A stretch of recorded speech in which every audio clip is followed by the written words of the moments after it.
இங்கு தொடங்குகிறது ஓர் அதிசயம். ஒரு சிறு உயிரின் முதல் பயணம். ஓர் மெல்லிய இதய துடிப்பாய் ஓர் உயிர் அவள் உடலில் முளைக்கிறது. அந்த முதல் துடிப்பை கேட்ட நொடியிலிருந்து அம்மாவின் உலகமே மாறிவிடுகிறது. ஒவ்வொரு வளர்ச்சி கட்டத்திலும் அவள் தன் சுவாசத்தையும் தன் உணவையும் தன் தூக்கத்தையும் மெதுவாக நமக்கு பகிர்ந்து கொடுக்கிறாள்.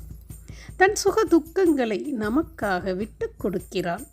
வலி இருந்தாலும் பயம் இருந்தாலும் அவள் சிரிப்பில் அதை மறைக்கிறாள். அவள் உண்பதெல்லாம் நமக்காக, அவள் சுவாசிப்பதெல்லாம் நமக்காக.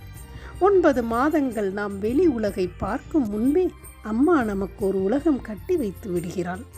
இந்த பிரபஞ்சத்தில் அதிசயங்கள் பல இருக்கலாம், ஆனால் உயிரை தாங்கி உருவாக்கும் அதிசயம் அது ஒன்றே ஒன்றுதான், தாய்மை எனும் பேரதிசயம்.